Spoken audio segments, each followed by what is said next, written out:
오늘은 6번째 강의로 행정의 이념과 가치입니다.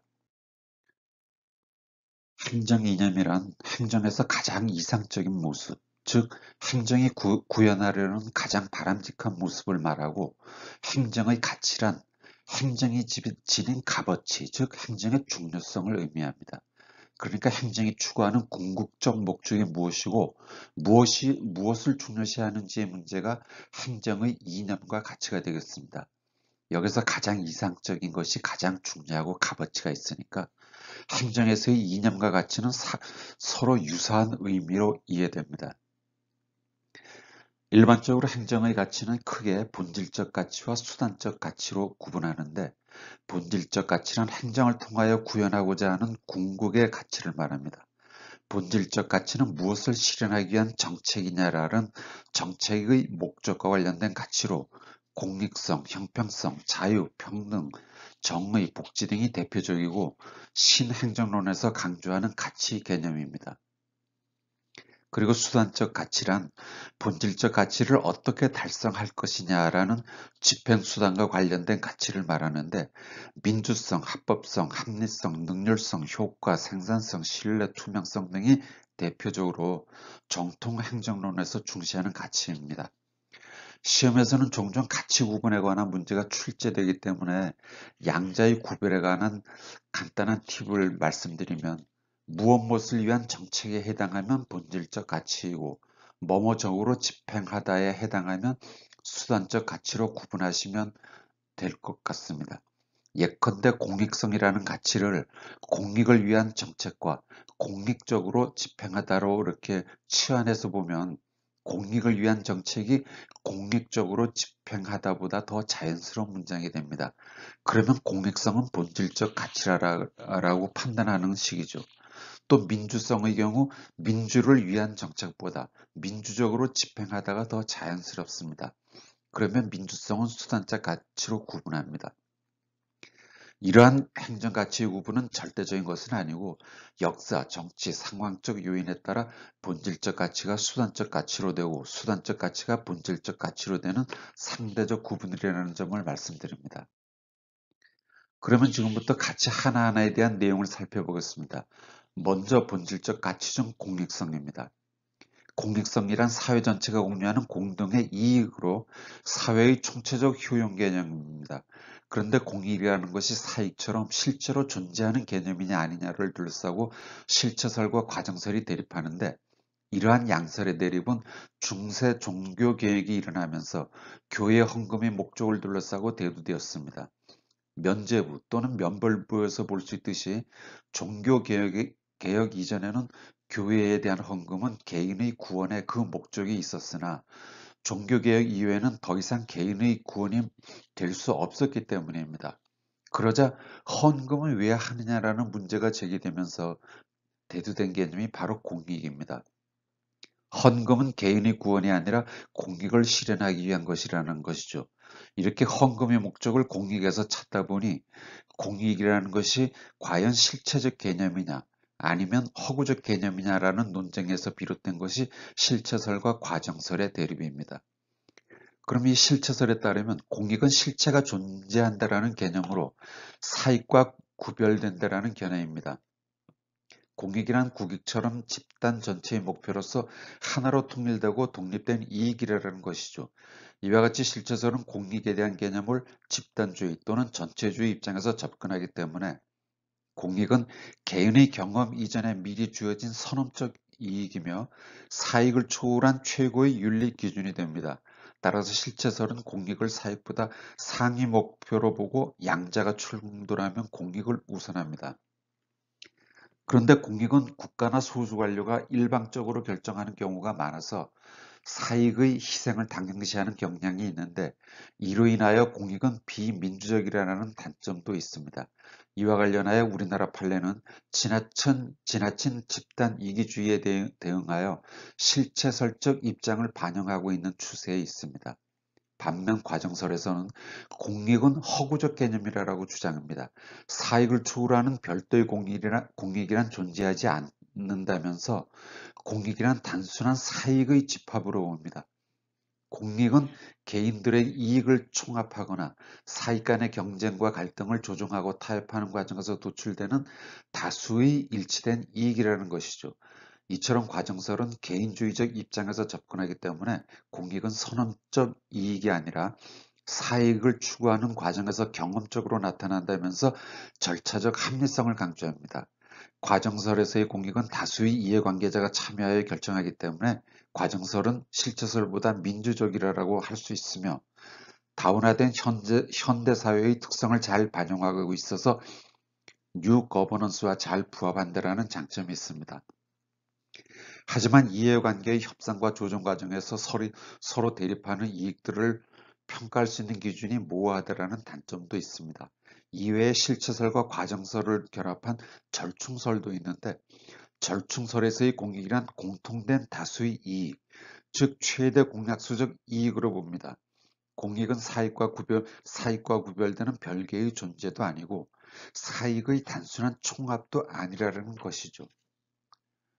본질적 가치 두 번째인 형평성입니다. 형평성이란 가치를 공평하게 배분한다라는 의미로 자기에게 합당한 몫을 갖게 하는 일종의 정의의 개념입니다. 신행정론에서 강조하는 가치인 것이죠. 여기서 가치란 돈, 권력, 명예 등과 같이 누구나 갖고 싶어 하지만 아무나 가질 수 없는 희소성을 가진 사회적, 경제적 자산을 말하는데 이러한 가치는 사회적, 경제적 약자들을 배려하여 성별, 계층별, 세대별 등의 계층 구분 없이 모두 균형되게 분배해야 한다는 것이 형평성입니다. 이와 같이 형평성은 배분적 공평의 개념입니다. 그러니까 형평성은 국민에게 의무와 권리를 공평하게 할당하고 사회적 이익을 합당하고 적절하게 균형 있게 분배하기 위한 일련의 원칙이라는 것입니다. 따라서 형평성은 차별 없이 기회의 균등을 의미하는 평등성과는 다른 개념입니다. 예컨대 누구나 병원에 가서 진료를 받을 수 있는 것은 누구에게나 차별 없이 진료 기회를 똑같이 보장하는 것이므로 평등성이고 의료시설이 빈약한 농어촌에 공중보건의를 파견하는 것은 보건이라는 가치를 사회경제적 약자를 배려하여 공평하게 배분하는 것이므로 형평성이 됩니다. 그러면 어떻게 배분해야 균형 있는 배분이 되는지 그 형평성의 기준 또는 근거에 대한 이론에는 평등이론, 실적이론, 욕구이론이 있는데 공평 또는 균형의 기준을 결과에 두면 평등이론, 기회에 두면 실적이론, 결과와 기회 모두에 두면 욕구이론이라고 합니다. 다시 말해 평등이론이란 공평의 기준을 결과에 두고 기회와는 상관없이 결과가 평등하다면 공평하다는 이론입니다. 인간은 누구나 존엄함으로 개인의 신분이나 능력과 관계없이 누구나 동일한 대우 또는 동일한 분배를 받아야 공평하다라는 것이죠. 따라서 평등이론은 사회주의자들이 강조하는 절대적, 기계적 평등에 해당한다라고 할 수 있습니다. 그리고 실적 이론이란 공평의 기준을 결과가 아닌 기회에 두고 동일한 기회만 부여하면 결과, 즉 실적에 상관없이 공평하다는 이론입니다. 누구에게나 기회균등만 보장되면 실적이나 능력의 차이에 따른 차등적 배분은 정당하다는 것이죠. 따라서 실적 이론은 자유주의자들이 강조하는 형식적, 절차적 평등에 해당한다고 하겠습니다. 그리고 욕구 이론이란 평등 이론과 실적 이론을 절충한 이론으로 인간의 기본적 욕구는 개인의 신분이나 능력과 관계없이 동일하게 충족시켜주고 기본적 욕구가 충족된 이후에는 개인의 능력이나 실적에 비례하여 차등적으로 대우를 한다라는 이론입니다. 공평성의 대상을 결과와 기회 모두에게서 찾는 것이죠. 형평성에 대하여 룰스는 같은 것은 같게, 다른 것은 다르게 취급한다라는 차등의 원칙을 기준으로 형평성을 수직적 형평성과 수평적 형평성 두 가지로 구분을 하는데 수평적 형평성이란 같은 것은 같게 취급함으로써 구현되는 형평성을 말합니다. 평등 이론 또는 사회주의자들이 말하는 결과의 공평과 실적 이론 또는 자유주의자들이 말하는 기회의 공평이 이에 해당합니다. 이러한 수평적 형평성은 조건이 동일하면 동일한 서비스를 제공하는데 1인 1표 투표제, 비례세, 수익 수익자 부담주의, 공개 채용 등이 대표적이라고 할 수 있습니다. 그리고 수직적 형평성이란 다른 것은 다르게 취급함으로써 구현하는 형평성을 말하는데, 평등 이론 또는 사회주의적 입장에서 기회를 다르게 제공하여 결과를 공평하게 하고, 실적 이론 또는 자유주의자들은 기회를 공평하게 제공하고 결과를 다르게 취급함으로써 형평성을 구현합니다. 수직적 형평성은 성별, 나이, 소득 등의 차이가 있으면 이들을 계층별로 달리 취급하는데, 각종 사회적 불평등을 해소하기 위한 누진세, 종합부동산세, 역교부세, 대표관료제, 지역인재 추천 채용제 등이 대표적인 정책입니다. 이어서 본질적 가치 세 번째 정의입니다. 정의란 자신의 자유와 권리를 정당하게 누릴 수 있는 상태를 말합니다.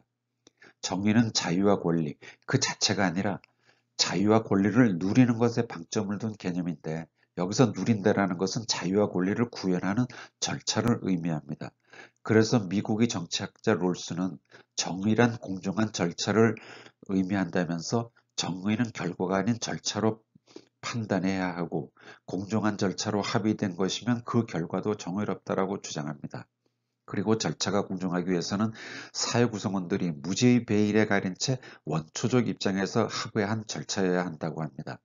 무죄의 배일이란 자신이 속해 있는 사회에서 앞으로 자신이 무슨 일을 하게 되는지 또는 무슨 역할을 하게 되는지 전혀 알 수 없도록 가려진 배일을 말하는데, 이렇게 사람을 무죄의 배일로 가리면 사회 구성원으로서의 지위, 능력, 가치관, 성별, 인종, 종교 등이 모두 배제되고 사회가 성립되기 이전의 원시대처럼 자유롭고 평등한 상태가 된다라고 합니다. 이처럼 자유롭고 평등한 상태에서는 아무런 선입견도 없게 되는데, 이러한 상태를 원초적 입장이라고 합니다. 여기서 원초적 입장이란 원시사회나 고대사회 같이 실제 역사적 과정에 존재하는 인류 최초의 상황을 의미하는 것이 아니고, 정의라는 개념을 설명하기 위하여 머릿속으로 설정한 가상의 상황을 말합니다. 이러한 원초적 입장에 놓이면 인간은 누구나 위험 회피적 선택을 하는데, 위험 회피적 선택으로 이루어진 합의는 모두에게 좋은 결과를 가져오기 때문에 원초적 입장에서 이루어진 합의는 정의롭다라고 합니다. 여기서 위험 회피적 선택이란 인간은 원초적 입장에 놓이면 자기에게 위험한 선택을 하지 않음을 의미하는데, 그 이유는 인간이란 상호 무관심적 합리성을 지닌 존재이기 때문입니다. 상호 무관심적 합리성이란 인간은 자기의 이익에만 관심이 있고 타인의 이익에는 무관심하기 때문에 합리적이라는 것입니다. 하지만 원초적 입장에서 서로 간의 합의를 하기 위해서는 각자의 몫을 적절히 조정하고 제한해야만 가능한데, 룰스는 이러한 원칙을 정의의 원칙이라고 하면서 정의의 원칙을 제1원칙과 제2의 원칙으로 분류합니다. 정의의 제1원칙이란 정치적 측면에서의 정의로 개인이 자유와 권리를 향유할 수 있는 절대적 평등의 원리를 말합니다. 개인의 자유와 권리는 다른 사람과 상충하지 않는 범위 내에서 최대한 누릴 수 있어야 한다는 것이죠. 정치적 자유, 언론 집회 결사의 자유, 양심의 자유, 신체의 자유, 사적 소유의 자유 등이 대표적인데, 정의의 제1원칙이 지켜지지 않으면 어떠한 제도라도 거부됩니다. 왜냐하면 정의의 제1원칙은 절대적 평등의 원칙이기 때문입니다. 그리고 정의의 제2원리는 사회적 경제적 측면에서의 정의로 불평등을 조정하기 위한 상대적 평등 또는 형평성의 원리를 말하는데, 사회적 경제적 불평등은 기회균등의 원리와 차등조정의 원리로 조정합니다. 기회균등의 원리는 불평등의 원인이 되는 모든 직위와 직무에 대해서는 누구나 능력을 발휘할 수 있도록 균등한 기회가 주어져야 한다는 원리를 말하고, 차등조정의 원리는 사회경제적 차등을 조정하기 위한 형평성의 원리를 말하는데, 저축원리와 최소극대화의 원리로 차등을 조정하게 됩니다. 저축원리란 미래 세대의 복지를 위해 사회의 모든 산출물 중 일정 비율을 기간시설, 생산수단 또는 교육투자 등의 형태로 유보 또는 저축함으로써 미래에 발생할 수도 있는 사회적 경제적 차등을 조정하는 원리이고, 최소극대화의 원리는 약소층은 최대한 배려한다는 원리로 사회적 경제적 가치를 가장 적게 부여받은 약소층에게 최대의 몫이 돌아가도록 함으로써 차등을 조종하는 원리를 말합니다. 여기서 정의의 원칙에 따라 이루어진 합의가 자유와 권리, 즉 정의의 제1원칙에 비중을 두면 자유주의가 되고 평등, 즉 정의의 제2원칙에 비중을 두면 사회주의가 되는데 롤스는 자유와 평등 중 어느 하나에 편중됨 없이 양자의 조화를 추구합니다. 그래서 롤스의 정의로는 중도적 이론이라고 할 수 있습니다. 정의에 관해서는 이 정도로 하고 본질적 가치 중에 자유입니다. 자유란 외부로부터의 구속이 없는 상태를 의미하는데 자유에 관해서는 많은 이론이 있지만 행정 가치로서 시험에 대비하기 위한 자유는 그 종류 정도만 알고 있으면 되겠습니다. 이사야 벌리는 자유를 소극적 자유와 적극적 자유로 구분하는데 소극적 자유란 정부로부터 간섭과 제약이 없는 상태로 보수주의나 개인주의 시각에서 보는 개념이고 적극적 자유란 정부가 개입해서 향유하는 자유로 진보주의나 집단주의 시각에서 보는 개념입니다. 자유와 관련해서 자유의 사회성이라는 말이 있는데 자유의 사회성이란 자유에는 일정한 사회적 한계가 있음을 의미합니다. 자유는 타인의 권리와 자유를 침해하지 않는 범위 내에서 보장되고 행사되어야 한다는 것이죠. 행정의 본질적 가치에 대해서는 이 정도로 마치고 이어서 집행과 관련된 수단적 가치에 대해서 살펴보겠습니다. 수단적 가치 중 첫 번째인 민주성입니다. 민주성이란 행정은 국민의 의사를 반영해야 한다는 행정의 민주화를 말합니다. 행정의 민주화는 대내적 민주화와 대외적 민주화로 구분하는데 대내적 민주화란 행정 내부의 민주화를 의미하는 것으로 행정은 조직 내부의 이익이나 권익보다 국민의 이익과 권익을 중시해야 하고 의사결정의 실무 공무원 등의 의견을 수렴해야 한다는 것입니다. 그리고 대외적 민주화란 행정 외부, 즉 국민에 대한 민주화로 행정은 국민 의사를 존중하고 국민의 책임을 지며 국민의 의견을 수렴해야 한다는 것입니다. 따라서 민주성은 협치를 강조하는 신국정관리론에서 중시하는 가치입니다. 수단적 가치 두 번째로 합리성입니다. 합리성의 사전적 의미는 의사결정이 인간의 이성이나 자연의 이치에 부합함을 말합니다. 의사결정에 있어서 우상숭배나 미신, 주술 등의 비과학적 요소를 배척한다는 것이죠. 그래서 합리성을 과학성이라고 합니다. 합리성은 1950년대 행정 행태론에서 특히 강조하는 이념인데 행정 가치로서의 합리성은 본질적 가치가 아니라 수단적 가치로서의 합리성, 즉 도구적 합리성을 말합니다. 정책의 목적 달성을 위해 최적의 수단을 선택하는 것이 합리성이라는 것이죠.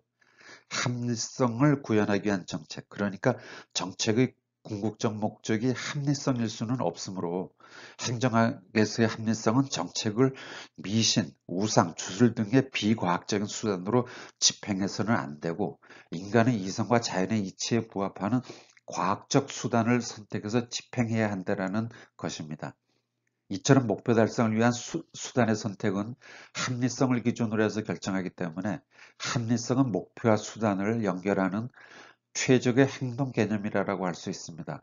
그런데 목표와 수단의 관계 사이에 목표를 상위 목표라고 한다면 수단은 하위 목표가 될 수 있습니다.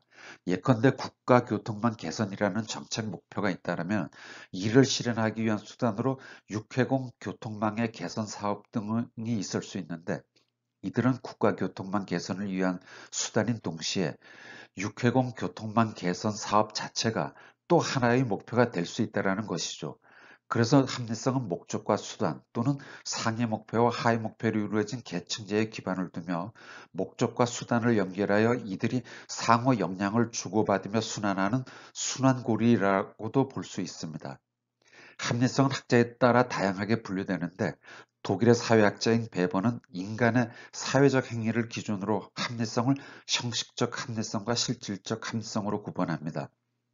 형식적 합리성이란 집행수단의 선택이 법규 형식에 부담할 때 합리적이라고 판단하고 실질적 합리성이란 집행수단의 선택이 법규 형식보다는 평등, 자유, 민주 등의 실질적 가치를 추구할 때 합리적이라고 판단합니다. 그리고 사이먼은 인간의 합리성이란 완벽할 수 없고 제한적이라는 인식에서 합리성을 내용적 합리성과 절차적 합리성으로 구분합니다. 내용적 합리성이란 완전한 합리성을 의미하는 것으로 목표 달성을 위한 최적의 수단은 이미 객관적으로 정해져 있다고 가정하고 인간이 선택한 수단이 내용적으로 최적의 수단과 일치할 때, 즉 목표 달성을 위한 최적의 행동 선택을 합리적이라고 평가하는 실질적이고 객관적인 합리성입니다. 절차적 합리성이란 제한적 합리성을 의미하는 것으로 인간의 인지 능력 등은 제한적이기 때문에 최적의 행동 선택보다 현실적으로 만족할 만한 적정 수준의 행동 선택을 합리적이라고 평가하는 심리적이고 주관적인 합리성을 말합니다. 절차적 합리성은 규정된 절차를 준수했는가가 아니라 주어진 여건에서 최선의 합리성을 추구했는가, 즉 절차적으로 얼마나 효과적인지에 관한 합리성을 말합니다. 예를 들어 정책 결정을 위한 공청회를 개최한다고 할 때 그 공청회는 정책 결정에 충분히 만족할 만큼 효과적으로 작용했는지에 따라 그 합리성을 판단하는 것입니다. 이와 같이 사이먼은 합리성을 내용과 절차로 구분하는데 목표 달성의 최적인 수단은 현실적으로 불가능에 가깝다라고 보고 내용적으로 합리성보다는 절차적인 그 합리성을 강조합니다. 이 밖에 디징은 합리성을 기술적 합리성, 경제적 합리성, 사회적 합리성, 법적 합리성, 정치적 합리성 5가지로 분류하고 마나임은 기능적 합리성과 실질적 합리성으로 구분합니다. 수단적 가치 세 번째 합법성입니다. 합법성이란 행정은 법률의 범위 내에서 수행한다는 이념으로 행정의 자의적 권한을 제한하던 19세기 근대 입법 국가에서 강조되었던 이념입니다. 합법성에 관해서는 행정과 법편을 참조하시고 다음으로 넘어가겠습니다. 수단적 가치 중 네 번째 능률성입니다. 능률성이란 efficiency, 즉 경제적 측면에서의 양적인 성과 개념으로 숫자로 표시할 수 있는 투입 대비 산출의 비율을 말합니다. 최소의 비용으로 최대의 산출을 얻고자 하는 과학적 관리론 등에서 강조하는 가치입니다. 능률성은 기계적 능률성과 사회적 능률성 2가지로 분류하는데 기계적 능률성이란 투입 대비 산출의 비율을 기계적으로 계산하여 능률성을 수량으로 판단하는 양적 개념으로 일반적인 능률성 개념을 말합니다. 기계적 능률성은 기계적, 물리적, 금전적 측면에서 파악하기 때문에 인간적 가치나 사회적 목적 등은 고려하지 않고 오직 산출량의 증가만으로 능률성을 판단합니다. 기계적 능률성은 과학적 관리론에서 중시하고 귤릭, 사이먼 등이 강조하는데 특히 사이먼은 기계적 능률성에 대하여 능률을 이해 타산적인 수량으로 표현한다라고 해서 대조표적 효율성이라고 합니다. 그리고 사회적 능률성이란 기계적 능률성에 산출로 인한 효과성을 포함하는 일종의 생산성과 유사한 개념인데 여기서 산출로 인한 효과성이란 산출물이 가져오는 사회적 목적이나 인간적 가치 등의 효과가 얼마나 잘 실현됐는가를 말합니다. 사회적 능률성은 인간관계론이나 통치기능설 등에서 중시하고 디먹이 대표적인 학자라고 할 수 있습니다.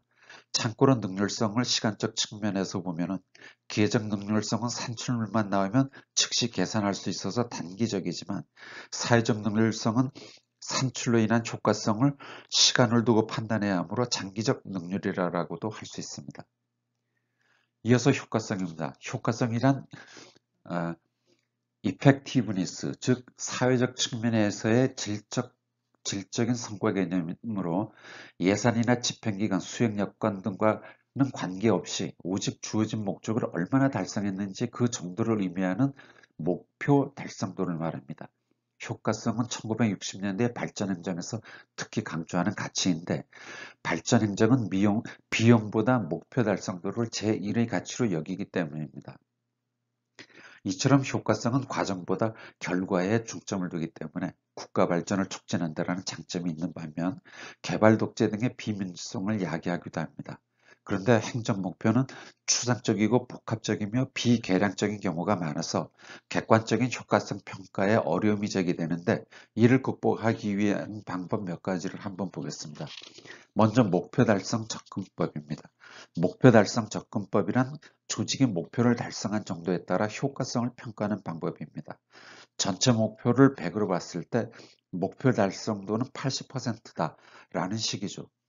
목표 달성 접근법은 효과성 판단에서 가장 보편적이고 전통적인 평가 모형으로 MBO, 즉 목표 관리자가 대표적입니다.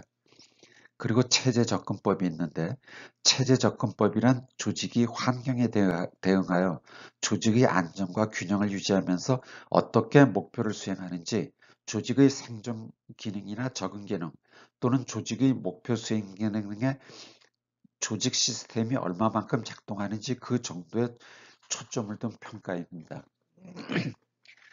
이어서 경쟁적 가치 접근법입니다. 경쟁적 가치 접근법이란 효과성과 혼재되어 있는 형평성, 생산성, 민주성 등의 여러 경쟁적 가치를 종합하여 효과성을 평가하는 방법입니다. 조직의 효과성을 평가하는 데는 최선, 유일의 평가 기준이라는 것이 존재하지 않는다라는 시각에서 퀸과 로브가 제시한 모형입니다. 그리고 전략적 이해관계 집단 접근법이라는 것이 있는데 이것은 이해관계 집단의 요구를 얼마나 충족시켰는지 그 정도를 가지고 효과성을 평가하는 방법을 말합니다. 생산성입니다. 생산성이란 프로덕티브, 즉 능률성과 효과성을 결합한 개념인데 최소의 비용으로 최대 산출을 얻고 그 산출로 인한 목표 달성도까지 모두를 합친 개념입니다.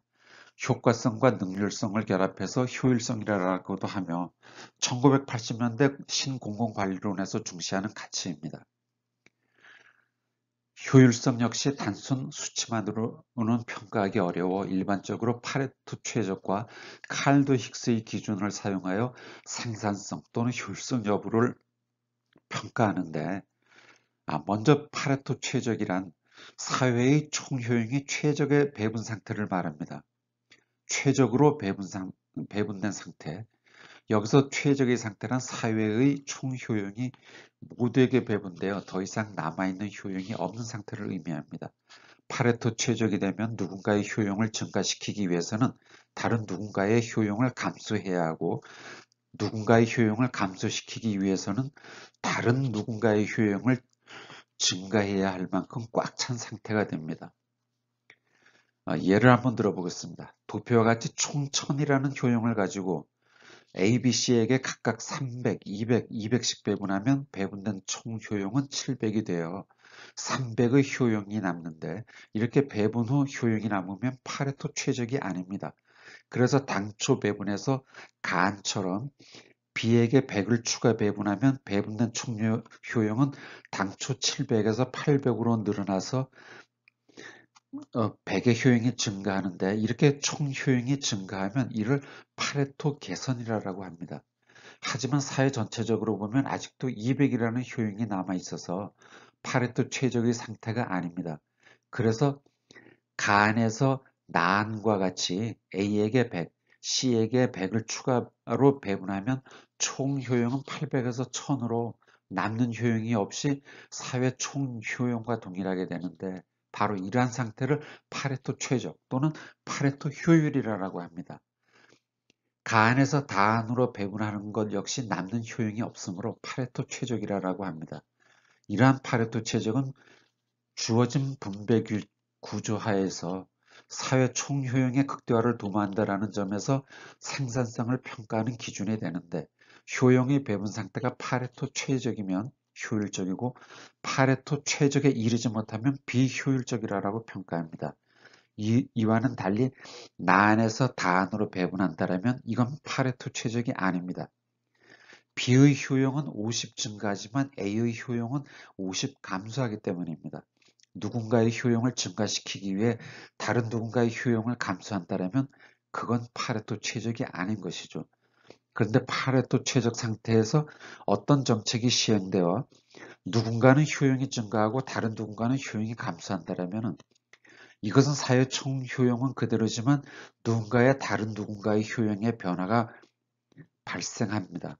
다시 말해 효용 배분에 있어서 형평성에 문제가 발생한다는 것이죠. 그래서 파레토 최적은 효율성 기준은 될 수 있지만 형평성 기준은 되지 못하는데, 이렇게 파레토 최적에서의 형평성 문제를 보완하기 위한 기준이 바로 칼드 힉스 기준입니다. 칼드 힉스 기준이란 정책 등으로 누군가의 희생이 있을 때는 이로 인한 이득이 희생보다 크다면 그 희생을 보상하여도 사회 총효용은 증가하는 것이므로 효율적이라고 평가해야 한다는 기준이 바로 칼드 힉스 기준입니다. 다시 말해 순편익이 양의 값이면 효율적이고 음의 값이면 비효율적으로 평가하는 것이죠. 여기서 순편익이란 총편익에서 총 비용을 차감한 값을 말합니다. 칼드 힉스 기준은 파레토 최적의 기준인 비현실성을 극복하기 위한 일종의 보상 기준인데, 여기서 보상은 실제로 일어나는 보상이 아니라 잠재적인 보상을 의미합니다. 실제로 보상한 것은 아니지만 보상을 했다고 가정한다라는 것이죠. 이렇게 잠재적 보상의 값을 이득과 비교하여 이득이 보상보다 크다면 효율적이라 평가하고 이득이 보상보다 작으면 비효율적이라고 평가하는 것이 칼드 힉스 기준입니다. 가외성입니다. 가외성이란 조직의 특정 기능을 복수의 기관이 중첩되게 운영하는 것으로 행정의 안정성과 신뢰성을 확보하기 위한 행정 가치입니다. 여기서 가외란 뭐뭐 외에 더 추가한다는 뜻이므로 만장일치나 계층제 등은 가외성이 아닙니다. 가외성은 복수의 조직이 동일한 기능을 수행하는 것이므로 중첩성, 중복성, 등전이성이라는 성질을 가지는데, 중첩성이란 한 가지 기능이 여러 기관에 중첩되어 있고 이들 기관이 상호 의존성을 가지고 서로 협력하면서 특정 문제를 수행하는 것으로 재난관리 업무가 대표적입니다. 대규모 산불이 발생했을 때 산림청, 지자체, 소방, 경찰 등이 서로 협력하면서 산불 진화 활동을 하는 경우가 이에 해당한다고 하겠습니다. 그리고 중복성 혹은 반복성이란 동일 기능을 여러 기관에서 독립적, 반복적으로 수행하는 것으로 특정 업무를 A 기관에서 수행했는데 이를 또다시 B 기관에서 수행합니다.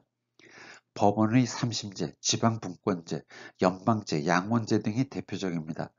앞서 중첩성은 특정의 기능을 복수의 기관이 서로 협력해서 수행하지만, 중복성은 특정 기능을 복수의 기관들이 독립적이고 반복적으로 수행한다는 점에서 서로 다릅니다. 마지막으로 등전이성 또는 동등잠재력입니다. 등전이성이란 평소에는 차등적 위치에 있으나 특정한 경우에는 동등한 위치로 바뀌는 성질을 말합니다. 등전이성은 주된 기관이 기능 수행이 어려울 때 그 기능을 보조기관이 대행하는 경우로 일종의 그 기능의 수평적 교체 현상이라고 하겠습니다. 등 전위에서 등은 동등하다라는 등이고 전위는 위치를 바꾸다라는 뜻입니다. 이와 같이 가외성은 동일 업무를 복수의 기관이 중복해서 수행하므로 행정의 능률성과 효과성을 저해하고 부서 간 책임 소재가 모호할 수 있어서 갈등과 충돌이 발생할 가능성이 있다는 단점은 있으나, 행정의 안정성과 신뢰성을 도모하고 특정 기능에 다수의 사람이나 기관이 관여하기 때문에 집단 지성이 발휘되어 창의적인 아이디어가 나올 수도 있다는 장점이 있습니다. 투명성입니다. 투명성이란 정부의 공적 활동을 외부에서 알 수 있도록 명확히 드러내는 것으로 공무원의 부패 방지를 위해 중요시되는 가치입니다. 그리고 적합성이란 목표가 바람직한 것인가를 평가하는 목표에 관한 가치이고, 적정성이란 수단으로서 충분한지 혹은 부족한 것인지를 평가하는 수단에 관한 가치를 말합니다. 행정 이념 간의 상호관계입니다. 행정 이념들 간의 관계는 절대적 개념이 아니라 시대와 환경에 따라 가치의 경중을 달리하는 상대적 개념이라는 점에 유의하면서 보완관계부터 보겠습니다. 보완관계란 행정 이념들 간의 지향점이 동일하여 서로 의존하고 조화되는 관계를 말하는데, 합법성과 민주성의 관계가 대표적인 보완관계입니다. 합법성을 우선하면 절차적 민주성과 법 앞의 평등이 보장되기 때문이죠. 하지만 합법성을 지나치게 강조하면 행정의 경제성, 무사안일주의, 동조과잉 등의 문제점이 발생하기도 합니다. 따라서 합법성과 민주성의 관계는 절차적 측면에서는 보완관계이지만 실질적 측면에서는 상반관계에 놓일 수도 있습니다. 그리고 능률성과 중립성 역시 상호 보완적 관계라고 할 수 있습니다. 여기서 중립성은 정치적 중립성을 의미하는데 행정에 있어서 정치적 중립성이 훼손되면 비능률과 낭비가 발생하기 때문에 정치적 중립성은 능률성 확보를 위한 선결 요건이라고 할 수 있습니다. 그리고 능률성, 효과성, 생산성 이 3자는 상호 보완적 관계에 있는데 능률성을 전제로 효과성이 있고 능률성과 효과성을 전제로 생산성이 있기 때문입니다. 하지만 효과성과 능률성을 상충할 소지가 있습니다. 능률성은 투입 중심이고 효과성은 산출 중심이어서 능률성을 높이려면 산출보다 투입이 적어야 하고 효과성을 높이려면 투입보다 산출, 즉 과실이 많아야 하기 때문이죠. 민주성과 형평성 관계 역시 상호 보완적일 수 있습니다. 민주성을 통하여 형평성을 높일 수 있기 때문이죠. 하지만 민주성은 절차적 평등성에 치중하고 형평성은 실질적 평등성을 추구하기 때문에 민주성과 형평성은 상호 충돌의 가능성도 있습니다. 이어서 상반관계입니다. 상반관계란 행정 이념들 간 서로의 지향점이 달라서 충돌과 갈등하는 관계를 말합니다. 상반관계 역시 절대적 관계가 아니라 상대적 관계입니다. 먼저 민주성과 능률성은 서로 상반관계인데 참여를 강조하는 민주성은 시간과 비용을 수반하기 때문에 일반적으로 민주성은 능률성을 저해한다고 봅니다. 그리고 능률성과 대응성 역시 상반관계에 있습니다. 대응성은 국민의 요구나 환경 변화 등의 신속한 반응을 의미하기 때문에 보통 사업 변경이나 비효율적인 사업 추진, 예산의 과다 지출 등을 야기하게 됩니다. 그래서 대응성은 능률성을 저해하기도 합니다. 그리고 능률성과 형평성 관계에 있어서 능률성은 가치 중립적이고 형평성은 가치 지향적이어서 양자는 서로 상반관계에 있습니다. 합법성과 효과성 역시 상반관계에 있는데 합법성은 법규와 절차 등의 준수를 강조하는 반면 효과성은 목표 달성도를 강조하기 때문입니다. 그리고 당연한 얘기지만 이념들 간 충돌이 일어나면 어느 한쪽을 포기하거나 희생시키기보다는 가능한 한 종합적인 차원에서 서로를 적극 포용하고 조화시킴으로써 충돌을 해소해 나가야 할 것입니다. 이상으로 총 6회에 걸친 행정에 관한 일반 이론을 마치고 다음 시간부터는 행정에 관한 각종 이론을 본격적으로 살펴보겠습니다.